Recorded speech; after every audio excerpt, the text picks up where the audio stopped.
Legalmente, a escravidão não existe mais. O último país a abolir o trabalho escravo foi a Mauritânia, em 1981. No entanto, segundo a OIT, Organização Internacional do Trabalho, 13 milhões de pessoas ainda são vítimas de trabalhos semelhantes à escravidão no mundo. A escravidão pode ser definida quando uma pessoa é obrigada a trabalhar para outra sem ter nenhum tipo de remuneração e, em segundo lugar, que ela não tem liberdade de sair. E a terceira característica que muitas vezes é mencionada é o fato de que ela pode ser vendida, embora isso não seja universal. O trabalho escravo moderno, ele é uma metáfora, digamos assim, ele é uma maneira de se dizer que pessoas que são submetidas a condições subhumanas, em que elas são quase que forçadas a trabalhar, isso é um regime semelhante à escravidão. Os primeiros relatos sobre o início da escravidão vêm da Antiguidade, no Antigo Oriente, conhecido como Oriente Médio. Pode-se dizer que o trabalho forçado teve várias características que variaram de acordo com o contexto histórico, de acordo com a economia, a política, a sociedade e os valores culturais de cada lugar.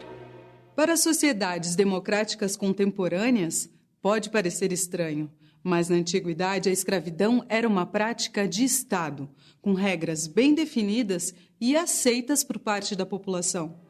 Uma das primeiras formas de um povo subjugar o outro a trabalhos forçados era por meio de guerras, de conflitos. Guerreiros e povos derrotados tornavam-se escravos dos vencedores.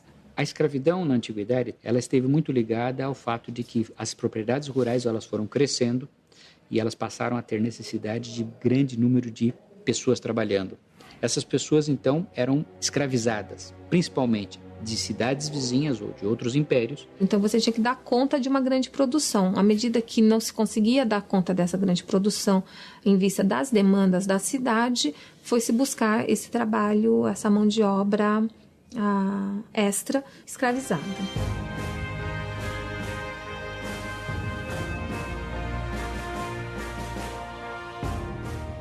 Para entender a história da escravidão na antiguidade, é fundamental destacarmos a Grécia Antiga, civilização que surgiu por volta de 2000 anos antes de Cristo, entre os mares Egeu, Jônico e Mediterrâneo. Era formada por povos nômades, vindos de outras partes da Europa e da Ásia.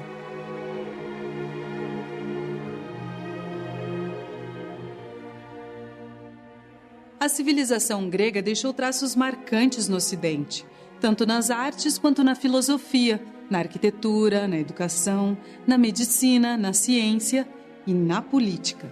A civilização grega ela teve uma contribuição fundamental para o mundo ocidental em diversos aspectos, político e filosófico. Ou seja, os gregos começaram a pensar o mundo, explicar como ele funcionava, tendo o homem como referência. Então, esse legado da filosofia grega, ele está conosco até hoje. Foi na Grécia Antiga, durante o período arcaico, entre 700 e 500 anos antes de Cristo, que começaram a se formar as cidades-estado, conhecidas como polis.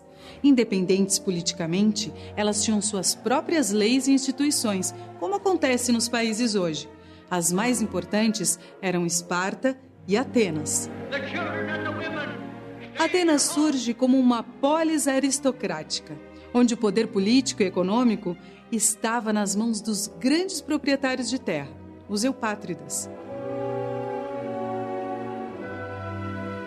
Os prisioneiros de guerra eram comprados para desempenhar funções como guardas, artesãos, trabalhadores domésticos, da construção civil e até pedagogos, como eram chamados os escravos que levavam as crianças para a escola. Esses escravos urbanos tinham condições de vida melhores do que aqueles que trabalhavam nas minas ou na agricultura. Parece contraditório, mas para os atenienses, a escravidão era essencial para o desenvolvimento da democracia. A democracia em Atenas, ela estava baseada na escravidão, porque os cidadãos eram apenas aqueles que eram livres, tinham cidadania ateniense, portanto tinham direito ao voto. Era um número pequeno de pessoas. Nunca houve um ideal de igualdade para todos, né? O importante era a igualdade entre os homens. Era necessário que houvesse escravos trabalhando na cidade, escravos trabalhando no campo. em latifúndios. De tal maneira que esses escravos que não tinham direito à cidadania não eram atenienses, eles eram a sustentação da própria democracia. Em Atenas também havia outra forma de escravidão, que era por dívidas. Se uma pessoa tivesse uma dívida com outra e não pudesse pagar, ela se transformava em escrava durante um determinado tempo. No século VI a.C., um político chamado Solon enfrentou a elite formada pelos eupátridas e pôs fim à escravidão por dívidas, além de impedir que os cidadãos atenienses fossem escravizados. Que fez com que as pessoas pudessem não mais ser escravizadas internamente, ou seja, não havia mais, ele aboliu a escravidão por dívidas em Atenas. Isso apenas reforçou a necessidade imperial de Atenas de conquistar outras cidades e até regiões fora da Grécia, de maneira a ter escravos que pudessem trabalhar. Os escravos em Atenas viviam situações diversas. Eles não estavam submetidos constantemente a castigos físicos, não desenvolviam apenas trabalhos manuais, mas tinham seus próprios saberes.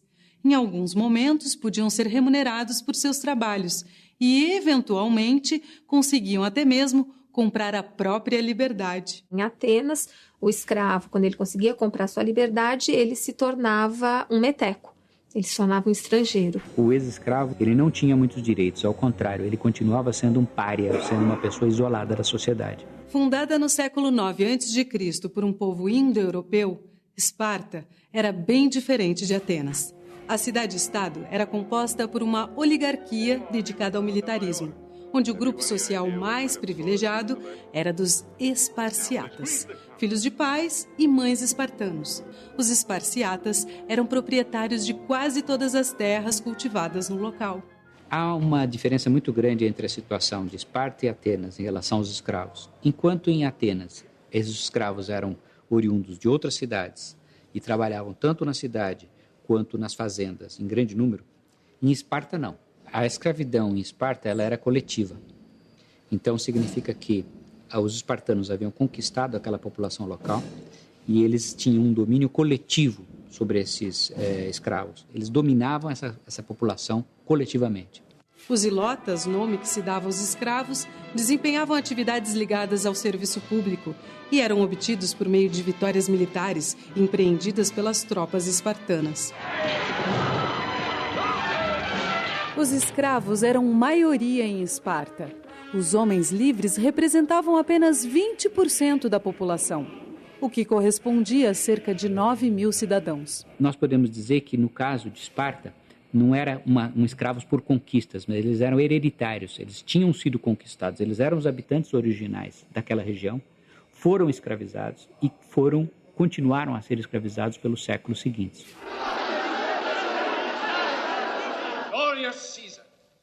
Os gregos eram uma cultura antiga, quando o Estado romano começou a expandir os seus domínios. Nos séculos 4 e 3 a.C., Roma era uma república com características imperialistas. Suas tropas avançavam pela Península Itálica e depois para além dela. No final do século I a.C., o Estado romano já tinha poder sobre grande parte da Europa, sobre o Oriente Médio e o norte da África. Roma teve uma expansão baseada num sistema de guerras, de conquista, mas também de cooptação das pessoas e das comunidades.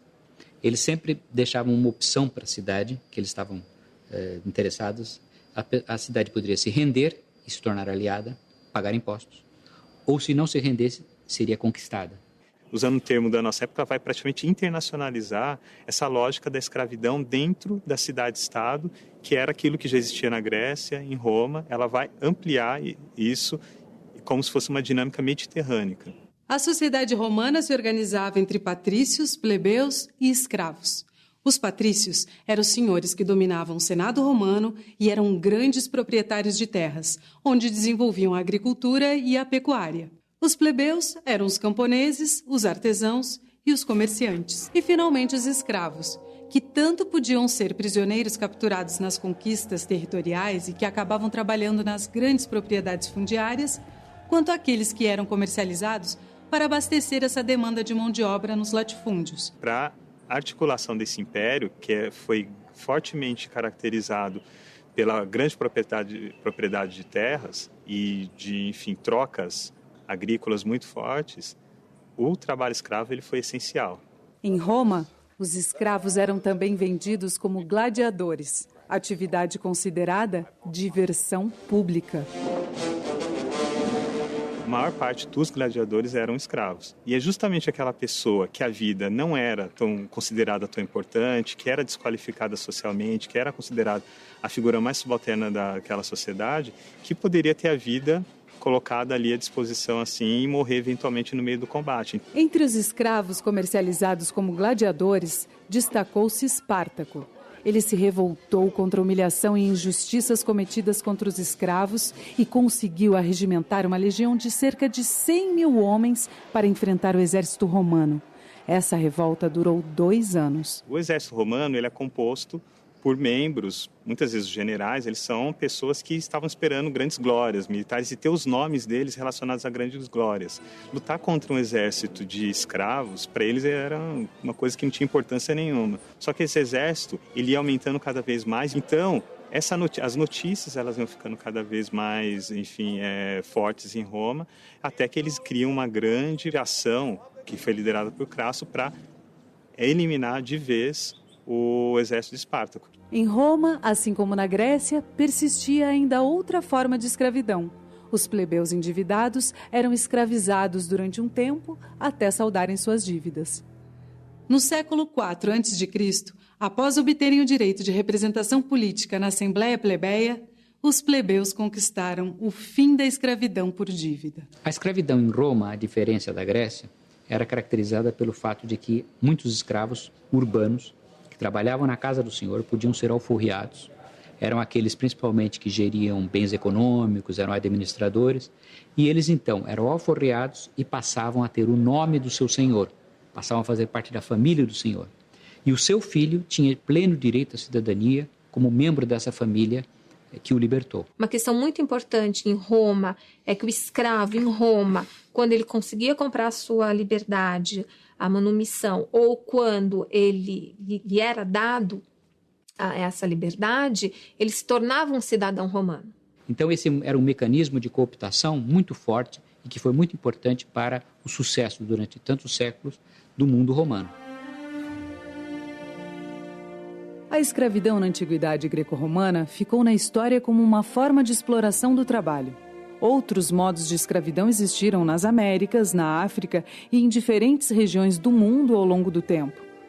Hoje, essa prática já não existe por lei. Conquistas como os direitos trabalhistas e os direitos humanos baniram a escravidão. Mas algumas de suas características ainda persistem. As condições precárias de trabalho e o controle da liberdade são uma realidade para parte dos trabalhadores.